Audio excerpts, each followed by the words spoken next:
Amiga, tu já parou a pensar como tu vai escolher teu candidato ao Senado? Já. Não dá pra escolher só porque conhece o nome dele, não.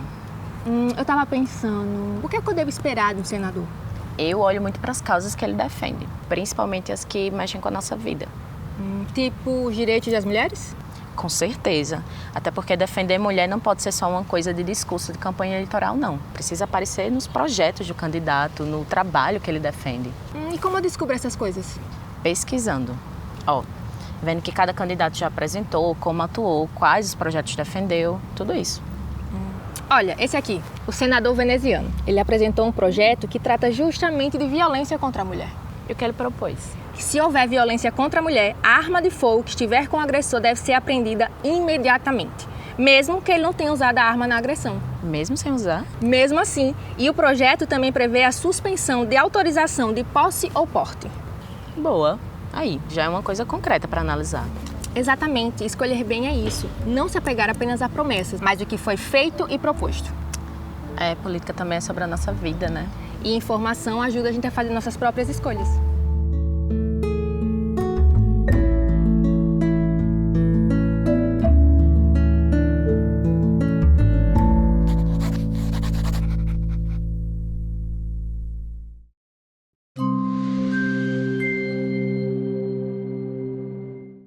Olá, estamos em mais um Conversa Aberta da TV 15 do canal do MDB. Hoje a gente vai conversar com o Diogo e conversar tanto sobre o seu lado político, candidato a vice-governador da Paraíba, quanto o seu lado mais humano. Então, seja muito bem-vindo, muito obrigado por estar aqui presente nesse bate-papo.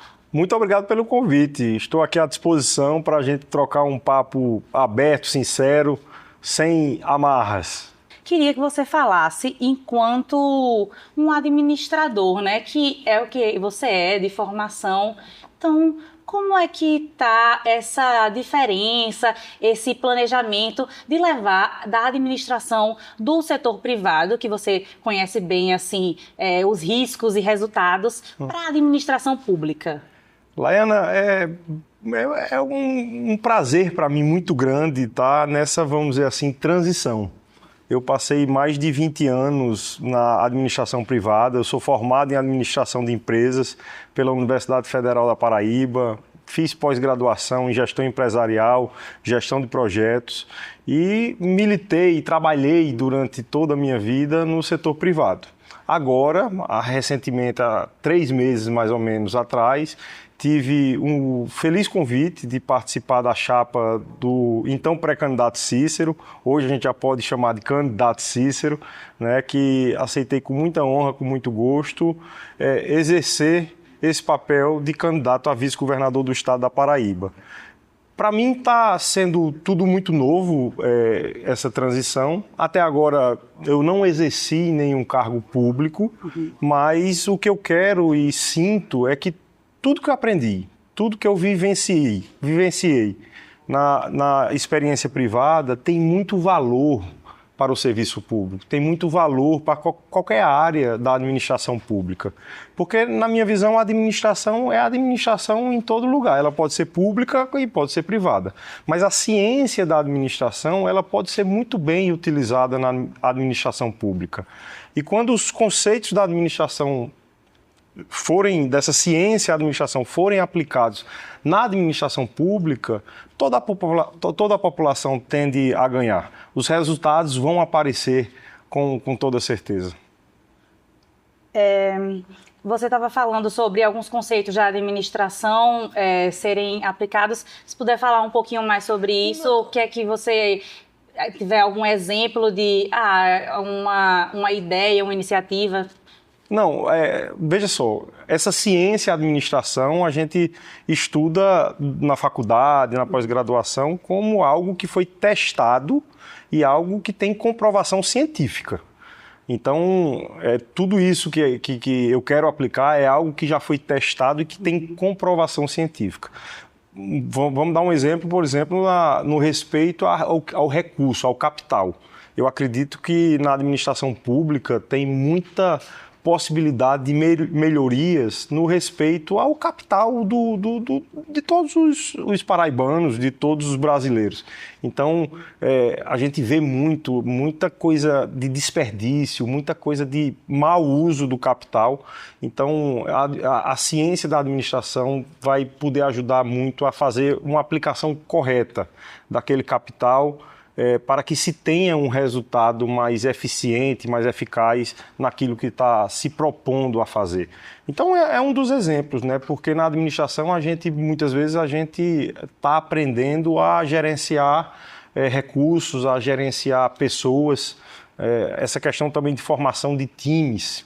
Eu acredito que um líder, um gestor, um governador, ele precisa ser um bom líder e um bom formador de um time. Na minha vida privada, eu sempre procurei e sempre formei times. E na administração pública não vai ser diferente. Você não vai conseguir entregar um bom resultado se você não tiver um bom time trabalhando em conjunto numa determinada direção. Perfeito.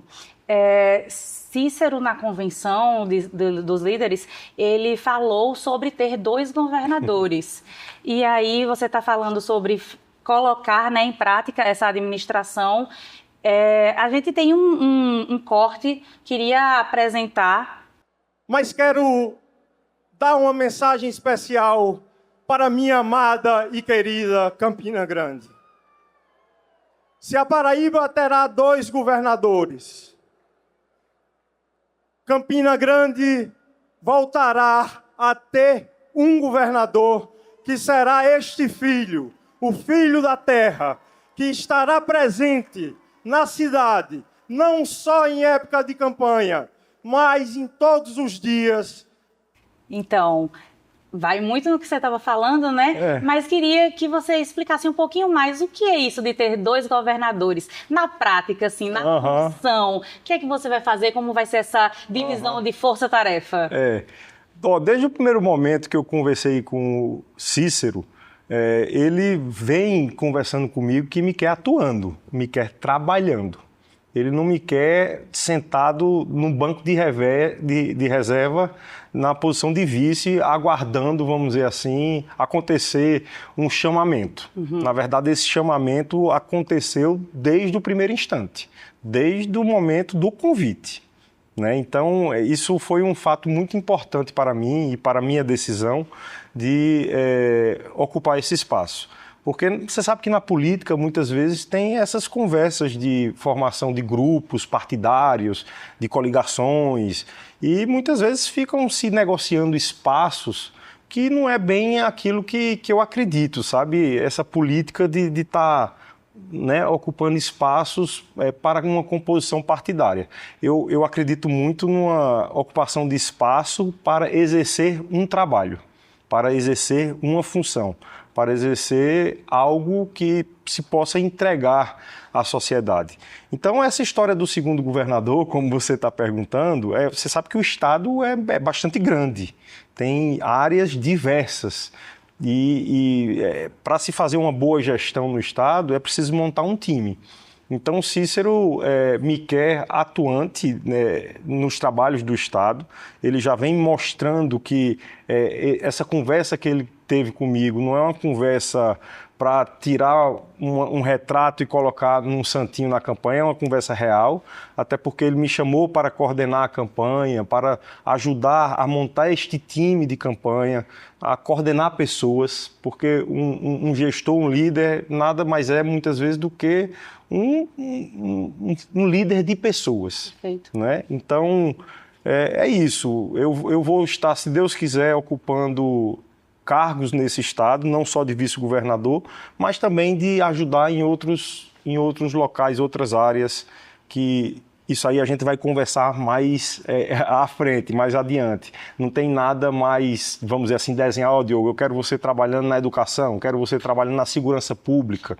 Por exemplo, no campo da segurança pública, ele me pediu para conhecer o case da cidade de Goiás, na verdade do estado de Goiás, e eu tive na cidade de Goiânia, porque é um case a nível nacional.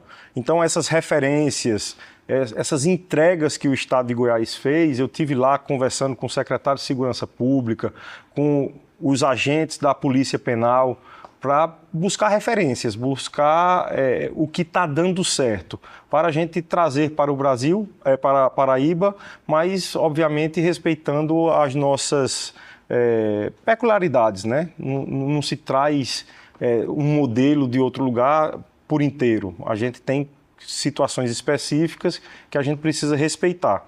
Claro. Mas eu já estou trabalhando nesse aspecto. Cícero tem essa característica, ele dá muito espaço a quem está junto com ele. Claro. Levantando então a bola da segurança pública, que você trouxe essa pauta, qual a prioridade você diria que tem nessa especificidade aqui do nosso território paraibano? Olha, a primeira coisa que precisa ser feito de qualquer gestor público, e é um compromisso que eu firmo ao aceitar estar na atividade pública, é dar luz ao problema. Ao invés de você estar escondendo problemas, que eu noto que muitas pessoas fazem isso, muitos agentes públicos fazem isso, gostam de esconder problema, eu acho que o problema precisa ser colocado em cima da mesa. A gente precisa dar luz ao problema, a gente precisa conversar sobre o problema. Uhum. Então, o problema da segurança pública é um problema que a Paraíba enfrenta. É um problema real, é um problema que a gente sente nos nossos dias. E muitas vezes a gente vê o governo do estado falando que está tudo bem, está tudo maravilhoso. Não está tudo bem, não está tudo maravilhoso. Então, é o primeiro passo, é reconhecer o problema.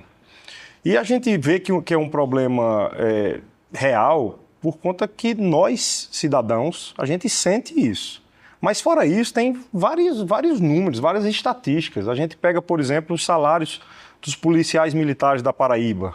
É o segundo pior colocado do Brasil. A gente fala de questão de efetivo, da Polícia Civil, da Polícia Militar. Os efetivos da Paraíba têm o maior déficit do Nordeste. Sabe? Então não é uma coisa que só a gente cidadão sente na pele. A questão estrutural da polícia, ela precisa ser ter mais investimentos, ter mais olhar público, olhar do gestor. Né? Uma coisa que se fala pouco é a questão, por exemplo, da polícia penal. A gente fala pouco da polícia penal, mas a polícia penal ela tem um papel fundamental no combate ao crime organizado. Porque a gente sabe que as decisões saem dos presídios. Né? Então, o controle do cárcere é fundamental. E a Polícia Penal precisa estar incentivada. Você vê recentemente aqui na Paraíba, o nosso presídio de segurança máxima teve um motim. Né? Fizeram queima de colchões, quebraram grades. Então, assim, a Paraíba não tem o controle do seu cárcere. Você vê que o presídio de segurança máxima do nosso estado, os presidiários fizeram motim, queimando colchões, quebrando grades. Então, não está tudo bem na segurança pública.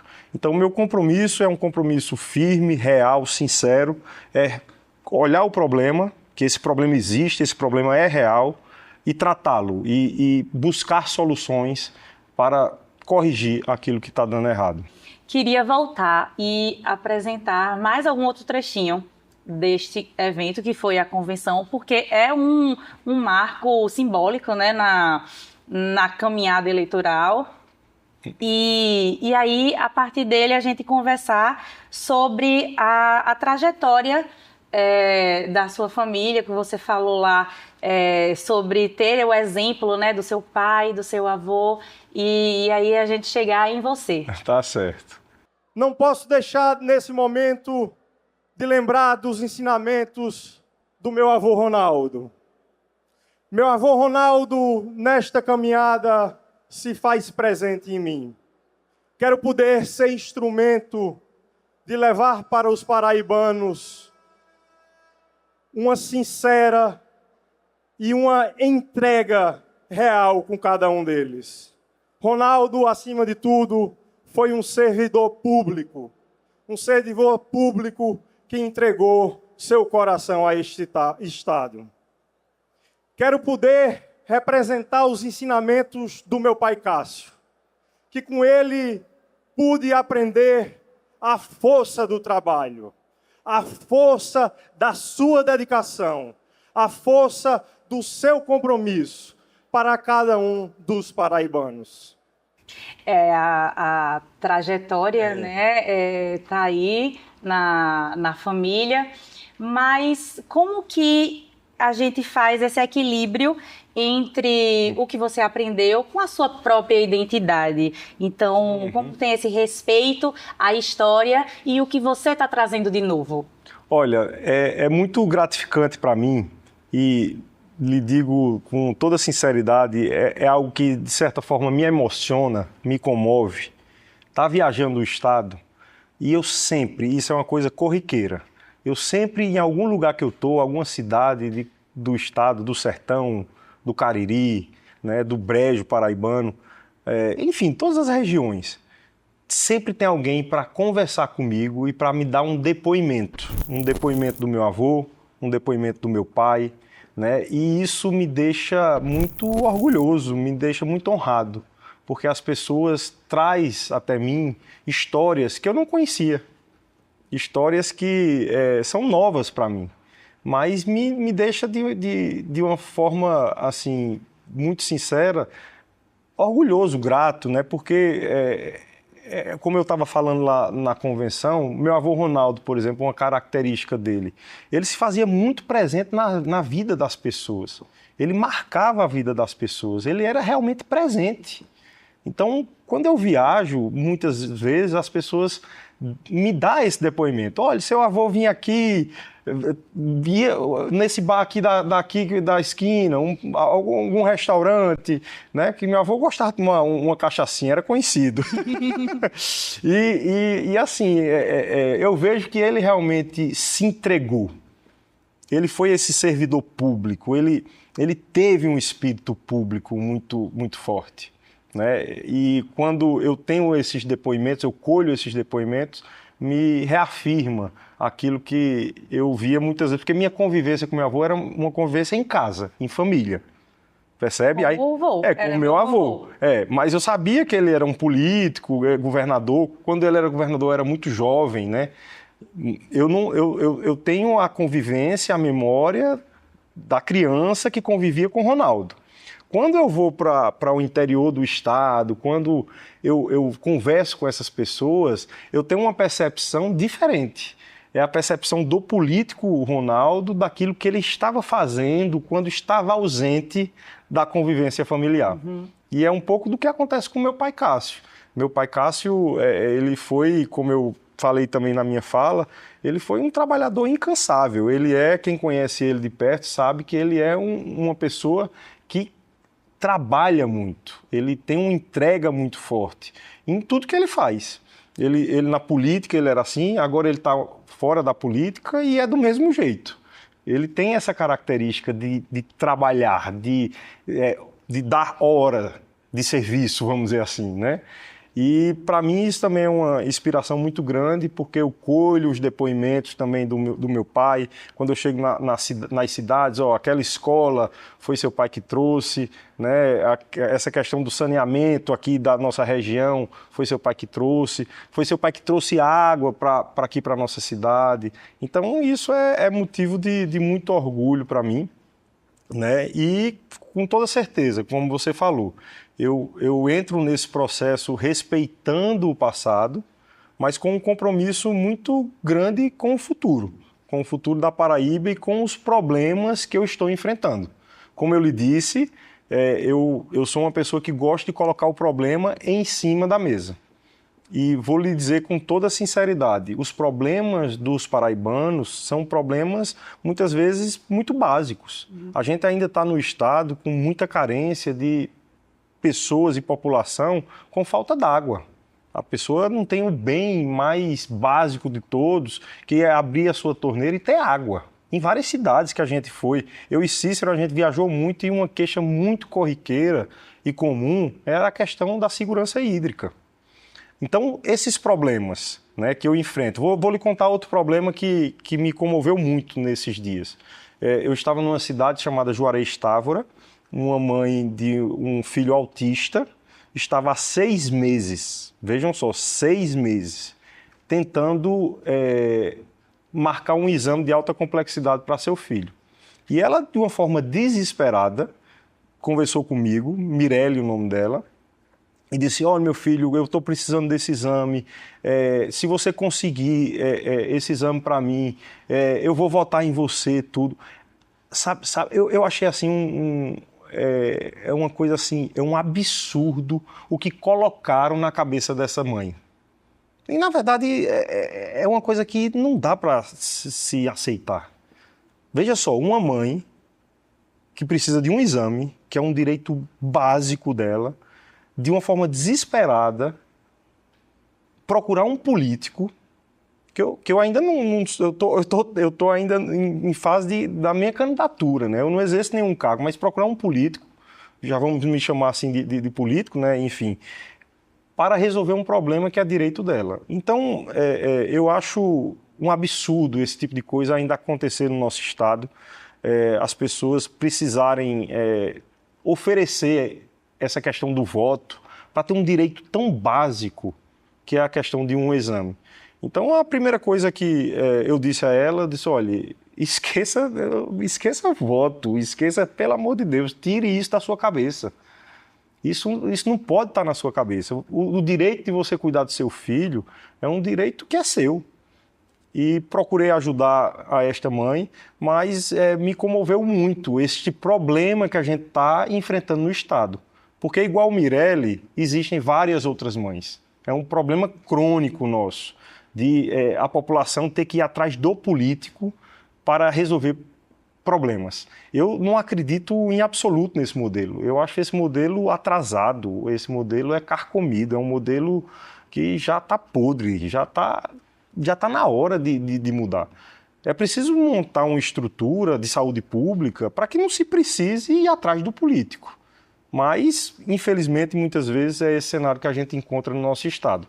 Então, para responder sua pergunta, o que me motiva, o que eu quero ser de diferente é justamente poder ajudar o Estado a montar essa estrutura que funcione sem o cidadão precisar estar ligando para político para resolver seus problemas. Além dessa dificuldade, dessa problemática na saúde pública, teve alguma outra problemática que nessa sua viagem pela Paraíba e nesse período que você ficou viajando com Cícero também, que te surpreendeu? Alguma outra história em outra área ou na saúde também que gostaria de compartilhar? Uhum. Olha, como eu te falei, segurança hídrica é uma queixa muito grande da população. E muitas vezes a água passando muito próximo. E não tem uma estrutura para levar essa água que está passando muito próximo. Por exemplo, em Monteiro, a região da transposição do Rio São Francisco, muitas comunidades que têm água próximo de casa e não tem água na torneira. A transposição está lá. A água existe, porque se não tivesse a água, né? Então, assim, isso é uma queixa que eu fiquei muito me questionando, né? Que se o problema fosse a água, né, deveria ser um problema maior. Uhum. Então, o problema da água, como eu falei, problema de segurança pública, porque é um problema que está em todo o estado da Paraíba. Para onde você vai encontrar problemas na questão de segurança pública, o avanço da criminalidade que precisa ser combatido, né? A questão da saúde, muitas vezes mães que não têm maternidades próximas de casa, filhos nascendo em outra cidade, tendo que pegar ambulância para ser tratado, né, em grandes centros como Campinas, João Pessoa, que cada vez mais está superlotados. Então, para lhe relatar 3 problemas cruciais que eu encontrei, esses 3 problemas. Esses citados. Queria levantar um outro assunto, que é sobre educação. Uhum. Último videozinho para te apresentar, também da convenção, você fala sobre seguir a pauta do teu irmão, Pedro, e aí queria mostrar para a gente conversar um pouquinho sobre esse ponto. Quero, Pedro, lhe representar, que eu possa, com muita humildade, mas com muita sinceridade, lhe representar na luta pela educação. A educação que eu sei que você carrega no seu coração. A partir de hoje, Pedro, você terá um soldado do seu lado para levar suas ideias para toda a Paraíba. Pedro foi e sempre será um defensor da educação. Ele é obstinado assim, com relação a esse tema. Ele aprendeu muita coisa com relação à primeira infância, que é outro tema que ele fala muito. Acho que com minha avó Glória, que é um tema que minha avó Glória também gosta muito de tratar das crianças e que cuidar das crianças, sobretudo, na primeira infância. E Pedro, desde que entrou na política, ele carrega essa bandeira. E é uma bandeira que, como eu disse na convenção, eu vou ter muito orgulho de carregar. Porque é uma coisa natural para mim também, que essa questão da primeira infância, tanto eu como ele, a gente aprendeu com nossa avó Glória.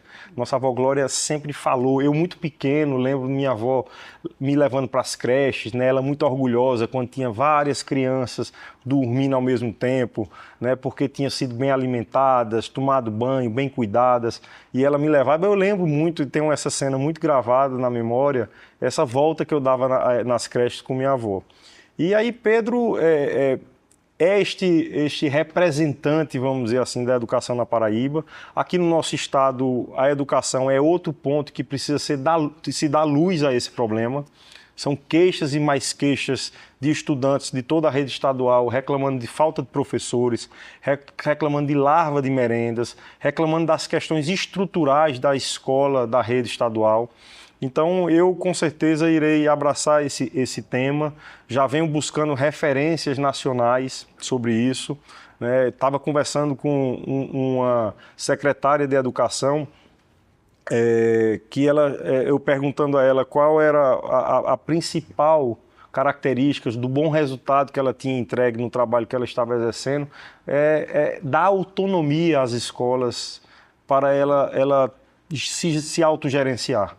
E eu acredito muito nisso, né, de você dar autonomia a cada escola do nosso estado para que ela tenha uma gestão mais livre e cuidar do seu das suas próprias necessidades. O que eu não acredito é o que está acontecendo no nosso estado, usando a Secretaria de Educação, usando as escolas da Paraíba para muitas vezes colocar cargos políticos, cargos que deveriam ser ocupados por pessoas técnicas, mas que infelizmente está sendo ocupado no nosso estado por indicação política.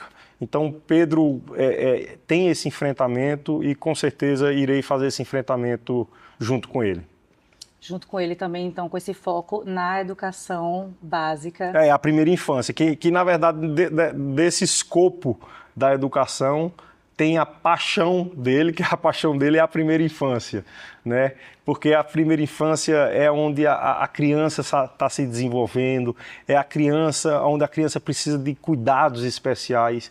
Eu tenho um filho de 1 ano e 4 meses, né? E hoje eu posso ver e sentir na pele o quanto uma criança precisa de cuidado, precisa de uma rede de apoio, precisa de atenção, né? E muitas vezes as mães não conseguem dar conta do trabalho, dar conta de cuidar e ser essa presença dentro de casa, porque ela precisa ganhar o dinheiro para poder sustentar sua casa, né? E o Estado tem essa função muito importante de ser essa mão amiga, de dar este apoio a esta mãe que precisa desse cuidado especial juntamente com seu filho. Então a gente vai estar certamente com muito carinho, com muita atenção, olhando todas essas questões do nosso estado. Agora falando um pouco sobre história, você está falando sobre ter teu irmão como referência, e a vida tem esses vai e volta, né? E na década de 90, Cícero foi vice do seu avô. Isso. Aqui, né, na política paraibana, e agora a gente volta com vocês em uma nova representação, ele como o nome, né, a governador, e você enquanto vice. Queria saber, assim, na relação pessoal, vocês falam mais realmente estritamente trabalho, ou tem como essa troca de vocês? As duas coisas, as duas coisas.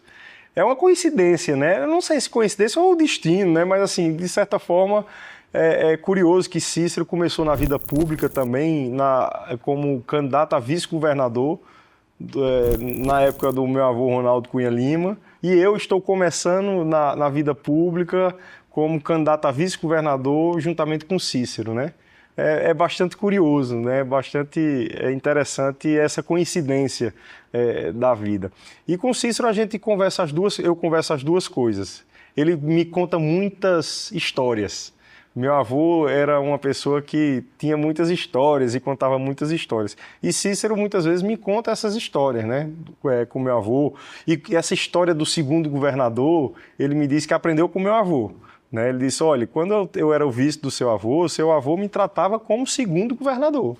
Ele me dava missões que eram missões, vamos dizer assim, de governador. Então eu aprendi com ele e pratiquei durante toda a minha vida essa característica de dar espaço, dar visibilidade ao cargo de vice. Ele fez recentemente aqui em João Pessoa com Léo, né? Hoje o então prefeito Léo. Ele trabalhou em conjunto com Léo hoje com toda a competência, assumindo a cidade de João Pessoa e trabalhou e fez a gestão juntamente com o Cícero. E a gente conversa sobre as histórias que ele tem com meu avô e também a gente conversa sobre os desafios do Estado. A gente viaja muito, né? E a gente às vezes, muitas vezes está no carro juntos e a gente vai conversando sobre aquilo que a gente está encontrando nas cidades. Sim. Porque é muito bom isso, né? Porque quando a gente... Aí você sabe que o povo, ele sabe do problema.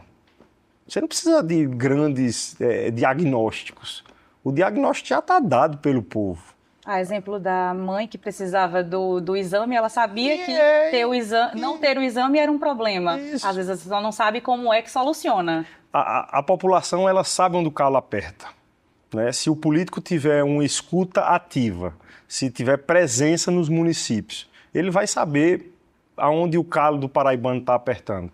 E aí essas visitas, que a gente faz muita visita e Cícero faz questão de estar perto da população, estar perto do paraibano, a gente capta muita coisa interessante. E aí no carro a gente vai falando sobre soluções daqueles problemas que a gente está encontrando. Então as duas coisas, a gente fala sobre trabalho e fala sobre essas histórias e essas vivências que ele teve com meu avô, por exemplo. Essa troca, a história, Cícero acaba sendo mais outra pessoa para contar a história do seu Olha avô. aí, exatamente. Que você encontra pela estrada. Isso. Aí, na estrada e dentro do avô. Exatamente. Agora você veja que meu avô, ele tem essa característica de marcar a vida das pessoas. Ele marcava mesmo. E é justamente isso que você está falando. Marcou um pouco a vida de Cícero. E ele me conta muitos episódios junto com meu avô. Outra pessoa que também está na chapa junto com vocês, né, com você e Cícero, é Veneziano, que é um nome de peso assim na política. Demais. Então queria que você contasse agora a relação com o Vené. Olha, Vené, acima de tudo, é um querido ser humano. Né? Eu estou tendo a oportunidade de conhecer esse ser humano veneziano mais de perto nos últimos 3 meses, porque a gente faz muita agenda juntos. Né? E veneziano é um ser humano maravilhoso, um ser humano bom de se conviver. E assim como meu pai, que eu falei que era um trabalhador incansável, eu noto que veneziano é igual. Ele é uma pilha, ele é assim, ele quer entregar resultado. E tem entregado muitos resultados para a Paraíba. A Paraíba tem que ter muito orgulho do senador veneziano e de tudo que ele fez para o nosso estado durante esse último mandato dele, né? E a gente vê isso também nos municípios. A gente, quando chega junto com o veneziano, a gente vê o reconhecimento da população e, sobretudo, das lideranças que têm mais relacionamento institucional com ele, né, de trabalho, o quanto o veneziano foi presente e quanto ele foi um senador que entregou. Ele não foi um senador da Paraíba que teve apenas o broche de senador da Paraíba. Ele foi um senador da Paraíba, né, e é um senador da Paraíba que tem entrega. Senador veneziano, receba meu abraço e meu reconhecimento pelas viagens, pelas pessoas, pelas lideranças que eu estou conversando, que você foi um excelente senador para toda a Paraíba. Falando um pouco da tua vida pessoal, no quesito de espiritualidade, eu vi que você fez um caminho muito conhecido. Ah, fiz. Você viu isso? Espanha. Foi. Conta Foi. aí esse ponto da tua vida pessoal mesmo, assim, de espiritualidade, desse caminho de Santiago de Compostela, Isso. né? Olha, sobre a espiritualidade, minha formação é uma formação católica, né? Eu venho de uma família católica. Minha esposa é uma católica bastante praticante, muito. A família da minha esposa é muito praticante. Pra você ter uma ideia, minha sogra, ela vai à missa todos os dias. Missas diárias. Ela vai às missas diárias, né? Eu, para ser muito sincero, eu não tenho a presença, vamos dizer assim, que minha esposa e que minha sogra, tudo, tem nas missas, tudo. Mas eu procuro sempre acompanhar as missas dos domingos, quando não vou, puxão na orelha, tem que ir para a missa. Minha esposa, olha, ela é muito, assim, muito firme comigo nesse aspecto. O Caminho de Santiago, eu devo lhe assumir que eu não fui apesar de ser um caminho que tem uma conotação religiosa, eu não fui por conta da minha religião. Eu fui por conta do desafio. Eu sou uma pessoa que gosta de esporte, gosto de desafio. E eu sempre escutava as pessoas falarem e dar depoimento sobre o Caminho de Santiago e eu achava que aquilo parecia muito comigo, sabe? As pessoas relatando o caminho, como era a experiência, tudo, e eu olhando assim e disse, olha, isso parece comigo. Aí, se sentiu instigado. Foi. Aí depois da eleição do meu pai, que eu participei trabalhando, ajudando, eu achei que fosse um momento para dar porque a eleição sempre é algo muito intenso, né? Algo de uma energia muito intensa. E aí eu disse, olha, é o momento de eu fazer o Caminho de Santiago. Aí fiz minha mochila, porque você precisa levar pouquíssimas coisas, né? Porque senão você carrega o seu próprio peso, né? Então eu fiz uma mochilinha básica, peguei o caminho e caminhei. Eu não fiz ele completo, porque o Caminho de Santiago você pode... ele é muito longo, é mais de um mês caminhando, se você quiser fazer ele completo. E aí eu peguei uma cidade, escolhi uma cidade, Lyon, o nome da cidade, e comecei a caminhar. Caminhei durante 13 dias. No primeiro dia de caminhada, caiu uma tempestade, um temporal. Foi, temporal. Coisas que não podem acontecer no seu caminho. Molhar a bota e molhar a mochila. Na primeira hora eu já estava com a bota molhada e com a mochila molhada. E sentindo um frio assim de tremer o queixo. Sabe frio de tremer o queixo? Ele existe. Foi a primeira vez que eu senti, foi lá. Do queixo tremendo de frio. Aí eu disse, meu Deus do céu, o que é que eu estou fazendo aqui? Motivado a desafio, o desafio apareceu ainda maior. Aí, fiz uma bolha no meu pé no primeiro dia imensa, uma bolha enorme.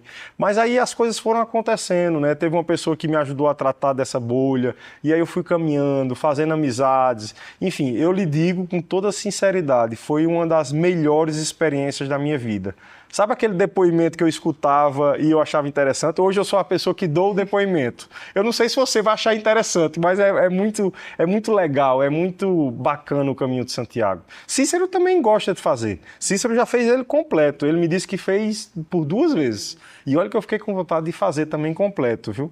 Eu disse, o senhor foi de quantos dias? 13 dias. Eu passei 13 dias caminhando.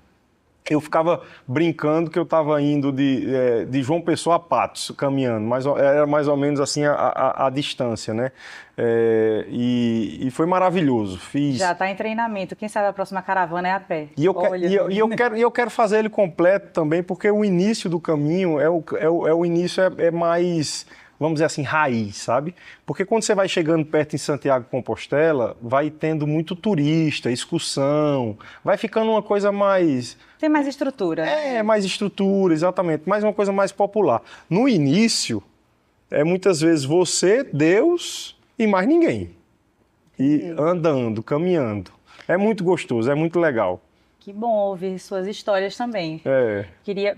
para voltar para o lado político e administrador, que você falasse um pouco sobre esse crescimento da Paraíba, que está na visão, né, do Brasil e do mundo, a cidade de João Pessoa. Então, como administrador, como esse crescimento pode ser bom para a gente, para o povo paraibano, sobretudo assim nos empregos formais, por exemplo. Fala um pouco disso. Com toda certeza. E não resta dúvida que João Pessoa, a nossa capital, virou a queridinha do Brasil. João Pessoa é referência nacional e está em expansão, franca expansão, e é uma joia. E é uma joia que a gente precisa proteger. João Pessoa não pode cair no erro de algumas outras cidades do Brasil que teve o seu momento, mas teve um declínio muito, muito rápido, né? E a questão da segurança pública casa muito com relação a isso. É preciso dar essa proteção àquelas pessoas que aqui estão vivendo. E a segurança pública traz uma conotação também muito importante na questão dos investimentos, que precisa ser aproveitado. Nenhuma empresa, nenhum empresário investe em algum lugar que não se tem segurança, que não se tem um controle e um domínio do Estado no seu território. Então, é fundamental que a gente aproveite esse momento de crescimento da cidade de João Pessoa, porque é um crescimento que, na minha visão, não é um crescimento da Paraíba, é um crescimento de João Pessoa. Se a gente tirar João Pessoa do Estado, você vai ver que o Estado carece de muito mais investimentos, de muito mais apoio, de muito mais atração do setor privado, de indústrias. A nossa industrialização é muito baixa, né? A gente carece de indústrias no nosso Estado. Então, é fundamental aproveitar esse bom momento para vender o Estado, vender João Pessoa e o Estado como um todo e atrair investimentos. Não tenha dúvida que o gestor público precisa aproveitar o bom momento, porque no bom momento se consegue fazer boas coisas. Aproveitar a onda. E aproveitar a onda, com toda certeza. Como diz os jovens, aproveitar o hype. Não é o hype que falam, né? A gente precisa aproveitar o hype. E surfar. Isso bem, com toda certeza. Muito bom. E agora, para concluir, queria propor um bate-bola rapidinho, em que eu falo alguma pergunta curta e você, a primeira ideia que vem à sua mente. Tá certo, combinado. Então vamos, e um sonho para a Paraíba. Um sonho para a Paraíba. Tratar a educação com seriedade. Tratar a educação como prioridade de governo. O melhor prato da culinária paraibana para você? Eita, esse é fácil responder, porque eu tô comendo tão bem, viu, nessas viagens. Galinha de capoeira. Olhe, cada galinha de capoeira que as pessoas preparam, que é uma delícia. E eu gosto da partezinha com osso. Galinha de capoeira. É uma delícia, com um molhinho. E uma música que tem que tocar na van da campanha, por exemplo? Eu tenho escutado o Frei Gilson. Eu não sei as músicas, para falar a verdade. Eu coloco lá na minha playlist Frei Gilson e toca lá. Aprendi com minha esposa, com Maria Luísa. O que não pode faltar na sua mala de viagem? Na minha mala de viagem, meu tênis. João Pessoa. João Pessoa, um lugar maravilhoso. E Campina Grande? Meu amor, meu lugar. E a Paraíba como um todo? Um grande potencial. Diogo, muito obrigada pela sua presença aqui. Foi muito bom conhecer esse seu lado mais humano, colocar aqui aberto, né, para todo mundo ver esse agora candidato a vice-governador. E eu espero que você tenha uma ótima caminhada nessas eleições de 2026 e espero te ver enquanto vice-governador da Paraíba. Muito obrigado pelo convite, muito obrigado pelo espaço. Foi um prazer muito grande trocar esse bate-papo com você. A gente acabou de conversar com o Diogo, candidato a vice-governador aqui na Paraíba nas eleições de 2026. Essa entrevista e muitas outras faz parte da TV 15, o canal do MDB. Então a gente pede para você acompanhar a gente, se inscrever no canal do MDB, que além dessa conversa aberta e muitas outras, a gente vai ter entrevistas, viagens pela Paraíba, bastidores, enfim, muito conteúdo exclusivo. Segue a gente, comenta o que achou, que a gente traz mais conteúdo de acordo com o que vocês falarem.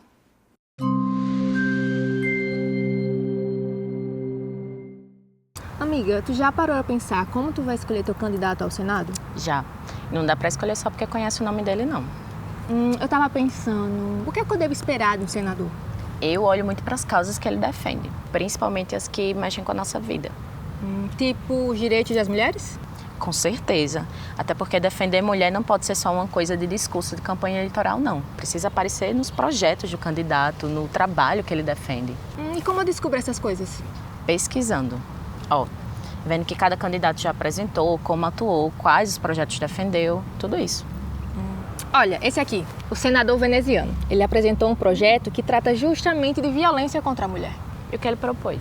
Que se houver violência contra a mulher, a arma de fogo que estiver com o agressor deve ser apreendida imediatamente, mesmo que ele não tenha usado a arma na agressão. Mesmo sem usar? Mesmo assim. E o projeto também prevê a suspensão de autorização de posse ou porte. Boa. Aí, já é uma coisa concreta para analisar. Exatamente, escolher bem é isso. Não se apegar apenas a promessas, mas o que foi feito e proposto.